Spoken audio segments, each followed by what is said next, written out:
Welcome to the Barcelona Podcast, episode 161. Unmissable Opinions brought to you by the most influential voices in the FC Barcelona community.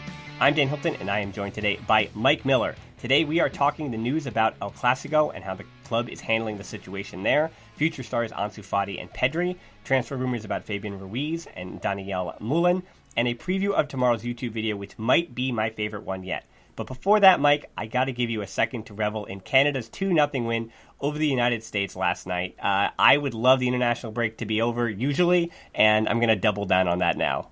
Thank you very much again for having me, Dan. And yes, bragging rights belong to the north side of the border today, and it was quite a match, and I'm very happy with the full 90 minutes as well as the result. It's the first since 1985, and we might see Canada qualifying to the World Cup for the first time since 1986. Can you imagine that? Yeah, and the U.S.-Mexico rivalry is quite heated, but as what keeps going on, if you don't beat a team in 34 years, it's hard to call it a rivalry, and I think a lot of people would like to see Canada make the World Cup. Unfortunately, I'd be frustrated, not only if it came at the expense of the U.S., but if it's because the U.S. lost and that winds up being Canada's gateway in. The other thing, again, that I always mention is that this isn't a U.S. men's national team or Canadian national team podcast. We're going to get that in a second, but the last thing I will say is that this Canada team is, as far as the attacking talent, is the most talented that I've seen in quite some time, between Alphonso Davies, who is a superstar in the making of Bayern Munich, got to start in MLS, but then as well, even the kid who plays in Belgium, Jonathan David, he might be 19, but I think he's a quality player and has a very, very bright future in front of him as well. But we're not here, Mike. Unfortunately, I'm going to have to cut off the victory party for Canada. Good luck to them the rest of the way. But that said, the return match, I'm going to say hopefully the USA takes that one home. But I think we do have to change tone a little bit here from your party to the biggest news and the worst news, I think, of the show here. I want to start by saying, regardless of our stance on the political aspect of this, we're going to get negative backlash. I understand that, and I think that's the way it works. So instead of giving my personal opinion, I'm simply going to try to state the stance of the club, and then people can obviously react the way as they do. So early in the week, most of us understand what's going on here. The leaders who played a part in the Catalan referendum back in 2017 were given prison sentences. The club came out and disagreed with the prison sentences, saying instead that dialogue is the best way forward. And I think that this can be seen as the club's best attempt to support the Catalan people, which I do think is the duty of FC Barcelona, as it always has been, without the club giving a definite answer on independence. This is obviously an attempt to try to keep politics and sports separate by the club. But as we're watching with the NBA in China at the moment, I think it's now basically impossible in today's day and age to do that, Mike. And now that's spilling over into FC Barcelona and the club's day-to-day, what's going to be happening with the travel to Eibar, and potentially the biggest issue being El Clásico. Well, like you said, I agree with you. I agree with you about one thing. Politics is not a topic that I like discussing, but when it comes to how this situation is going to affect the competition itself, I really, really hope that it's not going to have any impact on the scheduled matches, Eibar this Saturday as well as the Clásico next week. And it would be unfortunate to an extreme point if it did, because at the end of the day, politics are one thing and sports are another thing, which is supposed to be completely separate, and that's the way we enjoy it. We enjoy sports to be a transcending thing that actually flies beyond everything else that happens, be it politics or anything else. And no matter what these people are going through back in Catalonia, back in Spain, the ideal thing would be for FC Barcelona and Real Madrid to be able to meet up next week at Camp Nou as scheduled. Yeah, and I don't mean to play devil's advocate, but when you look at some of the clubs in world football, and with you and I both in North America, there is a slant on this. When it comes to North America, because a lot of the times, as I mentioned in the past, whether it's the NFL or Major League Baseball or MLS, everyone is kind of on the same team, because a lot of those organizations are single entity, meaning all those teams individually are owned by the leagues, and each team has its own ownership group. But when it comes to soccer and world football in particular, things can be very different. So a team like St. Pauli, who I brought up before in the past in the second division in Germany, they are politics is in their bread and butter. It's in their brand. It's what has actually attracted people around the world to them who would never care about a random team in the second division in Germany. In the same way that the divides between Lazio and Roma are things that the reasonings between that divide would never occur in North American sports. And so where I think you and I can both kind of almost plead the fifth on this and plead innocence is that, I don't think I have a full understanding, having never lived in Europe or Asia or Africa, that I don't really have a full understanding of the ways that politics play in European sports or Asian sports in a way that it just doesn't happen. It's just not the case in North America here. And so to that point, FC Barcelona, who, you look back at so much of their history when they were just in Barcelona before the age of television and before, yes, they existed before the age of radio as well, going all the way back then. But they had always been this bastion of Catalonia and this bastion of the Catalan people. So there always seems to be an undertone of a social responsibility. And this is the criticism that the club got from the other side, was that they didn't do enough. They didn't say enough in support of not just Catalan independence, but those who are protesting for just the prison sentence. So again, these are difficult things. And for a global club like Barcelona to try to navigate, I think the lukewarm stance that they took was basically the best that they could do to play all sides. At the risk of sounding like the general manager of the Houston Rockets, I mean, I don't want to make comments without being properly informed of the situation. Obviously, it's an obvious dig at LeBron James, but I don't know the situation completely in Catalonia. But my understanding is that FC Barcelona has never taken a stance for or against Catalan Correct. independence. Right, Obviously, we know the personal stance of a lot of its board members, but that doesn't engage the club in any way, shape, or form. That being said, the way that things are happening over there, and unfortunately it seems to be a volatile situation, but we can only hope that this volatile situation will be diffused soon enough so that we can have the Clásico that we've all been waiting for. Yeah, and right, that's the undertone too, that El Clásico, no matter what, El Clásico will be politically charged, and there will be an extra bit of energy for all those who were worried that once Cristiano Ronaldo made his way to Juventus, that there wasn't going to still be something in El Clásico. This El Clásico, I can't imagine if Ronaldo was still around. That's the kind of the tenor that this is going to have. It's just going to be something, regardless of where it takes place. I think it's going to stay in Barcelona. I think things calmer heads in the same way that back in 2017, and yes, there was the empty stadium game that Barcelona played in that week. But I think if that winds up being what happens again, I think no one will be happy about that, especially for El Clásico. I don't know how that occurs. But yeah, I think that this will get cooled down and cooler heads will prevail and that match will occur. But in the same regard, the counter argument is that it won't, and that that winds up being the platform. El Clásico winds up being the platform for the world. The world is paying attention. It's the biggest, maybe the biggest sporting event in the world, El Clásico, and that you have the attention of the whole world. All the eyes are on El Clásico, and that is the stage is set for a message to be sent. So I think both of those things are completely plausible and possible. And I think, Mike, I'm going to get us off the hook and say I think there's just too much for anybody not to know. There's just too much for us not to know going ahead for the next few weeks, and we'll keep monitoring it. And I bet this will be something that we talk about again, as opposed to just all laughing. And I think almost everybody was just, I don't know how even Rakitic himself, walking on the side of the road, what an image that kind of explains to you that it's not only is it not just about the club, but these millionaires and these professional athletes, they are not safe even from what's happening that's affecting everybody in Spain. These millionaires who ride their private jets still have to, they still are inconvenienced in the same way that everybody else is at these airports. And it's just something that makes you realize the gravity of the situation. For sure, and I'll say this about the Clásico, if I may.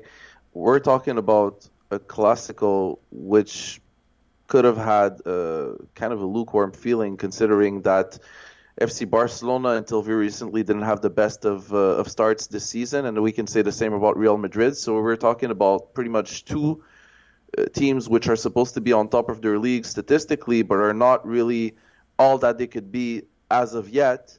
And now that we have that extra narrative, obviously it's going to attract a lot of attention from people who are not usually interested in this sort of match. But for the rest of us, all politics aside, when you look at this match and what it means from a competitive standpoint, the winner of that match will have a serious option on La Liga as usual. But not only that, the winner of that match will be able to gain some momentum and get out of that funk that it has been in since the beginning of the season. What do you think? Yeah, it's 1 versus 2, and I think we have to remember that too. That, well, depending on this weekend, obviously, that round of games. But if Barca and Real Madrid both take victory, it's going to be 1 versus 2, and that's going to be to see who takes hold of the top of the Liga table at this moment in the season. A lot could change, but as we've been talking about, this is a La Liga that we haven't seen of late, and that's because all three of the giants are struggling a bit, sure, but also I think it just showed you how poor Real Madrid were last season. And for many seasons in this decade, that Barcelona were able to run away with so many Ligas in the way they did. But we can continue to talk about that as the season goes on. It's going to be a tight race. And one of the players that could help Barcelona in that, Ansu Fati, was named to the Guardian's list of the best 60 young talents from all players born in 2002. Also on that list was Pedri from Las Palmas. And I think I was looking at the other lists. They started doing this, I think, in 2015. I was looking back, and there are interesting lists to look at, Mike, in hindsight. But I think what sets Fati and Pedri apart already, and people were wondering why they were on these lists, and it is more of a future projection than it is about what they've done so far, because Fati has only played a handful of first-team games, as has Pedri, while other players on that list in smaller leagues have played a few more games. But that said, and Fati also named to the Golden Boy, that was actually the real consternation, that Fati wound up making the short list. Having not been on the 40, he winds up being on the 20, having just played a few matches, while there are other guys who probably are much, much more deserving who were born in 1999, or rather 1999 or younger. That is a qualification for that, and yet people were upset that Fati was on the list. But I think if Fati continues to play the way he has so far, it'll be a great inclusion. And that said, I think for that best 60 young talents, I think you even put those two potentially in the top 10 from what we've seen from them so far. We're going to start with Pedri. Started all 10 games that he's played in so far for Pepe Mel and Las Palmas, and what a rise from him after being a surprise call-up to the first team. He's already got 3 goals and 3 assists this season in just 10 games. And friend of the pod, Robbie Dunn, who's been on before with me, he had a good piece on his new site, iLiga, that I would say you should check out, about the potential for Pedri to be a Barcelona player and what he could potentially be in the future. And Robbie basically said he could be anything that we could imagine him to be. That's how versatile and terrific he is offensively. Then Fati, we also know that he's been a terrific talent. And Mike, I haven't had you on since Ansu Fati broke on the scene. What are your early? How does his progression work out in this calendar year? Well, obviously, Ansu Fati was the recipient of the songs and praises of pretty much every FC Barcelona supporter since the beginning of the season. But we have to remember the context in which he was able to perform that well. There were a lot of injuries on the first team, which is pretty much why he was able to jump not only from Barca B but from the Juvenil A. Let's remember, he's a registered Juvenil A player. He's not even a Barca B player. And because of all the injuries which were sustained by Lionel Messi and Ousmane Dembele and Luis Suarez, he was able to crack the first team, and he doesn't seem to he's not going to find his way back to the Juvenil A or Barca B this season because of the way that he's been able to perform. Now, is he going to be able to get consistent minutes for the rest of the season at that level? I personally don't think so. I think that Griezmann, Suarez, and Messi should be our front three, and Dembele is going to get some decent minutes as well if he can manage to stay healthy. But obviously, he has impressed. If there is one thing, though, that might hurt him, it's the fact that the Copa del Rey this season, under the new format, will only start in February, and those are minutes that he would have gladly used. Now, considering that we only have La Liga and the Champions League, and that we haven't qualified to the round of 16 yet, I cannot imagine that he's going to be a lock for the remaining 4 matches of the group stage. And unless we see him against Eibar this week, I would be very, very surprised to see him in the Clásico.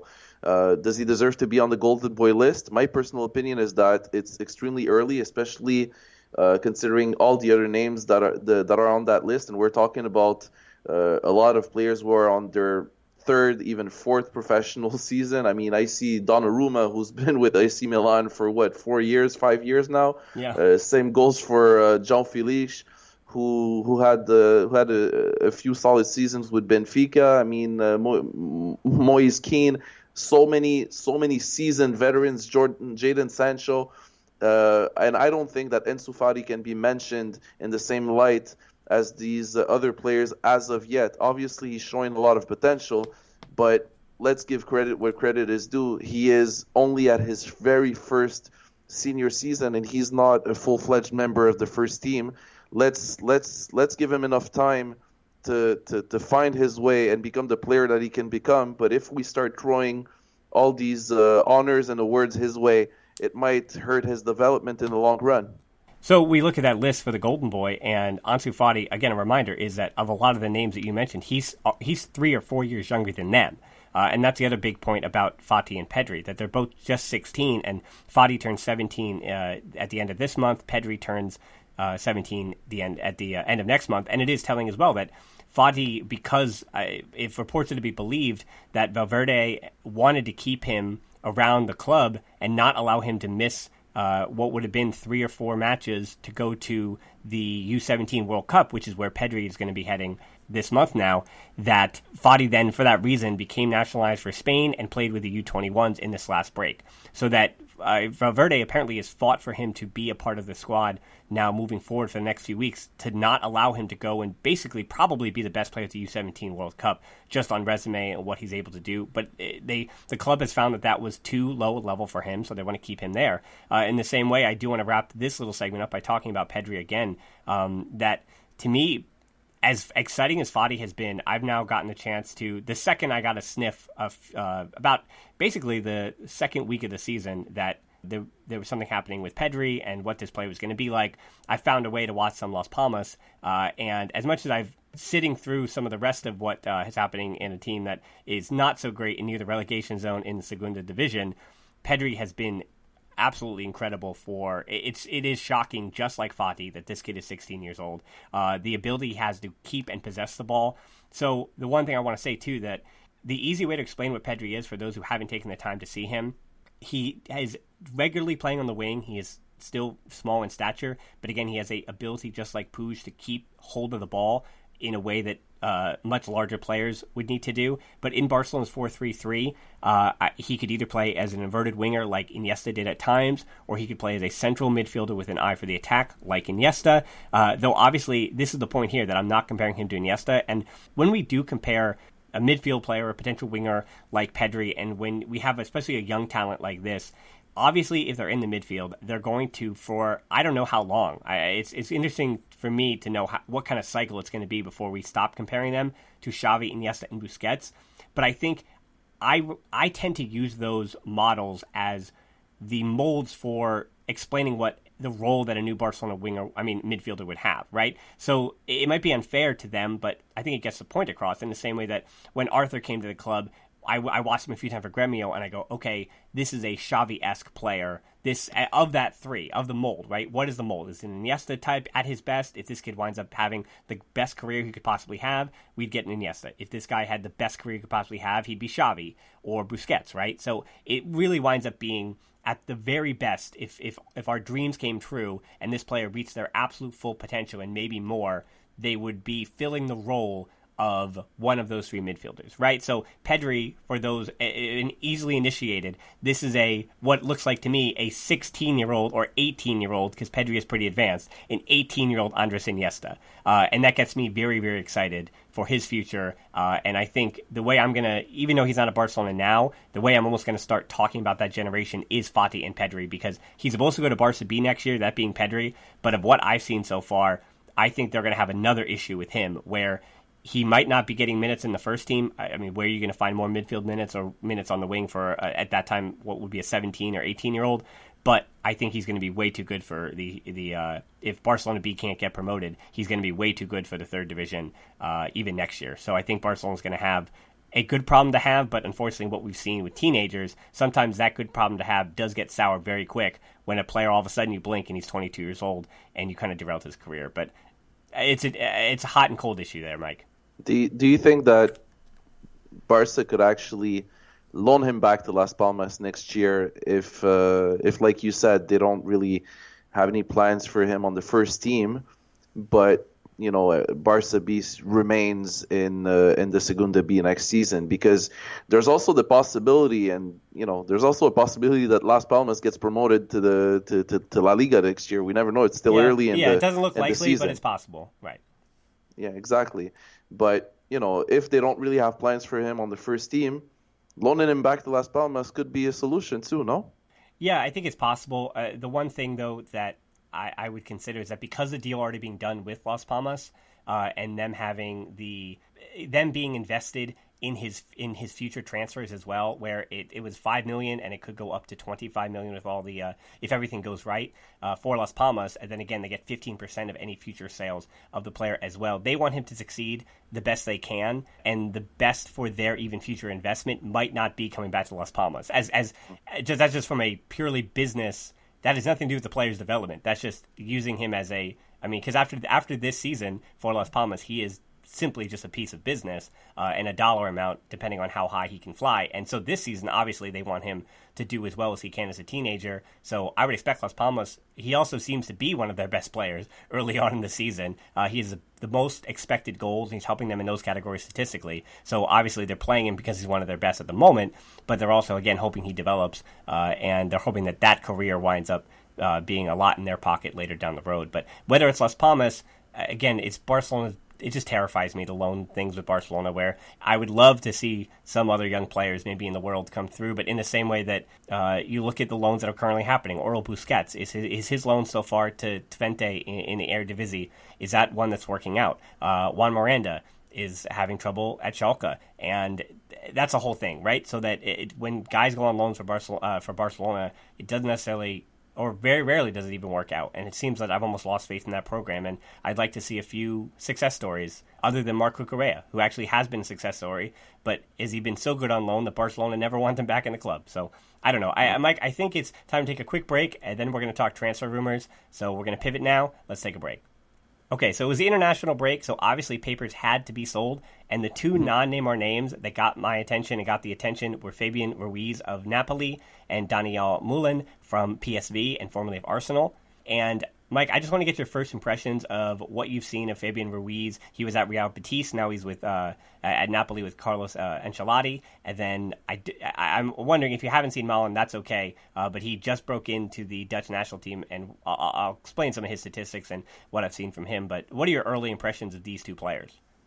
Well, first of all, Fabián Ruiz is a very, very well-known name in Europe at this point, and we were all surprised to see him on that Spain U21 squad last summer, because he's been a staple in Europe for so long. He's one of those players who actually broke through very early, and with Napoli, he looks like a boss in the midfield, and he's definitely one of those players that we're going to see very soon making a comeback with one of the big clubs in Spain. Napoli obviously is a very ambitious club, and being a key player in a very ambitious club at this point in his career, he's only 23 years old, will certainly bring a lot of attention his way when the next summer transfer window will come around. I'm actually surprised to see that he stuck around with Napoli this summer. I was expecting a big move from him, especially after that U21 World Cup European Championship that he's had. And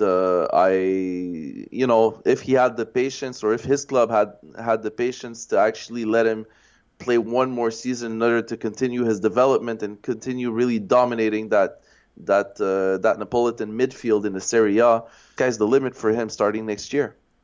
Yeah, well, I also thought he even stayed around Real Betis longer than expected. He was for a few seasons there, 1 or 2 seasons, he was expected to be moved on before Napoli finally bought him. But yeah, that said about Fabián Ruiz, I think we're in agreement that it has something to do with his talent. I think he's got a box-to-box feel to him. He can play defensive or farther up the field, and his size helps him make up the space where he doesn't really have natural speed. But just what he has, what can he do on the ball, and what we've seen of him at Napoli, one of the things he's added to his game is an ability to get shots on goal where his teammates can either get a rebound or he scored a few goals himself as well. So for me, it's not necessarily is Ruiz good enough, certainly, but the way Barcelona is built, and he would probably be 75 to 80 million, that's what Napoli might ask for him. And if Alenya and Puig can't get a game, Rakitic comes off the bench, is going to be sold in January, and Arturo Vidal is still floating around there. Again, he's a complement, I think, to Artur and De Jong. He's a different player as them. But with Busquets is still in the squad, the midfield is too deep. And so I think I would not even start to think about him and a central midfielder that would cost as much as he does until not only some other things are addressed, but until other players wind up finding their way out of the club. Now, I think Malen from PSV is a totally different story here because he is a 20-year-old that has exploded onto the scene this year at PSV. Now, here's a stat, Mike. 16 goals and 6 assists in 18 matches so far this year. Wow. Now, the goals are boosted a bit by a 5-goal explosion against Vitesse. And for context, he was a regular fixture for PSV last season, but brought in just 11 goals and 5 assists in 42 matches. He has started as a winger in his career when he was a teenager, but now he's at the ripe old age of 20. The 5'9" Dutch forward is now a striker, and he's also gotten called up now to the Dutch national team, which they themselves, and I don't want to credit a certain Barcelona, Frankie de Jong, for pulling them by their bootstraps and getting them to be a better side. Yeah, the Dutch are clicking at the moment, and Malen is now part of the setup. And so he's a different story where I think Barcelona is you're still seeing it this season. That it's not that Luis Suarez can't put in bangers and he can't score great goals, but clearly a number 9 has to be on the way. And if it's not in the pipeline, because again, Fati's a winger, is he eventually a number 9? But he's still just 16. And Alba Ruiz, it's still this season not ready, and next season will he be ready? I'm not sure. So that means you have to buy somebody else, right? And at this moment, do you want to buy a 20-year-old like Malen and take a risk and roll the dice on that and just put him back in a conservative role? But in the same regard, the best thing for Malen is to play. So I mean, that's a tough thing, right? If Barcelona moves for him, but if Barcelona doesn't move for him, somebody else will, right? So would you rather have Malen sit on the bench at Man United, or would you rather have him sit on the bench at Barcelona and see what happens there? That's again where I think I don't know. It's a different story. The only thing that kind of worries me about Malen is that sure, you could be 5'10" and play the number 9 position in the Eredivisie, but can you do it in Spain? Can you do it in the UEFA Champions League? I mean, the modern striker has to be both agile and tall. How is he supposed to? How will he be supposed to get crosses if he's being outsized by all the center backs that will be covering him in La Liga? That's the only thing that is making me second guess his ability to adapt in Barcelona. But apart from that, obviously his stats are impressive, and he did score a goal against Germany in the UEFA 2020 Euro qualifying, which is a great feat in and of itself. Yeah, right, and therein lies the argument that in the Eredivisie, a lot of his goals come. I've watched a compilation of every goal he scored so far this season, and obviously I'm not watching the complete build-up, and I'm not seeing the full picture of what he's able to do, but most of his finishes came in advantageous positions because PSV were the better team who were commanding the most opportunities. And you're right, in the Liga, in the Champions League, and all those moments that he might instantly be thrust into in Barcelona, you only get 1 or 2 chances. You don't get all these different chances that playing for a PSV or an Ajax might get you in the Eredivisie. And that is a really good point as well. So Malen, it's his stats say it's not too early, but I think we all know it's too early. And in the same regard, there comes a moment where in today's transfer world, if PSV is asking 60 for a 20-year-old Barcelona who's only done it now this season for 2 months, Barcelona can't say yes to that. I don't think anybody should. But then again, you have the talent that Barcelona has. As I said, there are other clubs in the world with deep pockets that I think will move for a player like this and pay that 60 because they don't even have a Luis Suarez and they don't have an Ansu Fati. They don't have an Antoine Griezmann and a Lionel Messi. So they need those goals and they need to figure out something in a hurry. And something I would love everybody to be in a hurry to do tomorrow is to watch the YouTube video for this week, which I'm going to do something unusual, and it is different topic than what we're talking about on the show. So I just want to give a little teaser about the YouTube video this week.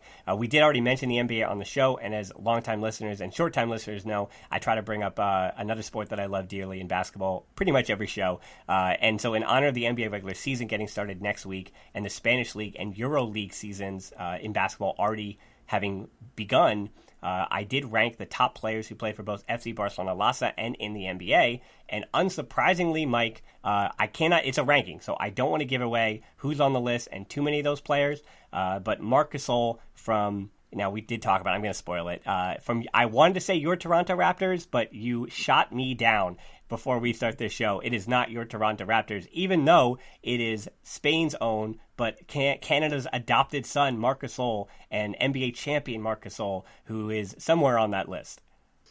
Yeah, exactly. I mean, if I'm not mistaken, Marc Gasol and Paul Gasol are the only brothers in the history of the NBA, foreign brothers in the history of the NBA to win the NBA championship, if I'm not mistaken. And it's a pretty impressive feat in of itself. And sure, like you said, I'm not a Toronto Raptors fan. It's hard for me to root for a Toronto-based team. But I'll say this: he came from FC Barcelona, so he's my boy, and I was very happy for him that he actually got to win a championship. Not for the Toronto Raptors, though, but for him, I really was. Yeah, I was actually surprised at the number of players that had played for both FC Barcelona and played in the NBA. FC Barcelona has done quite a lot, and Real Madrid in the same. I can give out compliments when they're due. And Badalona has done its job. Girona, actually, Marc Gasol was at Girona for a time. So the Spanish League has been good to the NBA. Let's put it that way. And to see that total ranking, and I'm also going to have the full list, which is at my count, and it's still a running count. I seem to, every time I'm on Wikipedia, I find a new player that played in both the NBA and for FC Barcelona. But I had to stop the list, that exhausting list, at 60. So to see that whole thing, you head down in the description of that YouTube video, but also check it out for my ranking of the top 10 players to ever play in the NBA for FC Barcelona. So you can check out that YouTube video. It might already be up by the time that you have this in your ears, but if not, go to the Barcelona Podcast, the YouTube channel, like, subscribe, and check that out as well. And thanks so much for tuning in to our show today. It was a little helter-skelter in terms of just the news cycle is different, but we're happy that La Liga is starting again with Barcelona against Eibar this weekend. So you can tap in your app, check out the show notes to subscribe to this show, and you can find us on social media too. We're on Twitter at the Barcelona Pod or at HiltonD13 for me. On Instagram at the Barcelona Pod. Our closed Facebook group is tbpod.link/group for deeper dives. We also do the quick take match reviews on Patreon, so we'll get back to those with La Liga starting again. That's tbpod.link/Patreon. So check us out everywhere. Like, subscribe, do everything you need to do, and also follow Mike everywhere he needs to be. Mike, quick 10-second. It's a 2-minute drill. Let's see your plug. All right, so you can find my opinions on at Mike Miller FC, which is my personal Twitter account, at Blaugrana Pod, le Blaugrana podcast about FC Barcelona en français pour ceux qui comprennent la langue de Molière.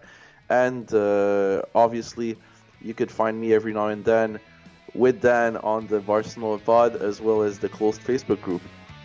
Sounds great. So thanks so much for everybody for listening to the Barcelona Podcast today. Until next time, we'll talk to you soon, and Forza Barça. Forza!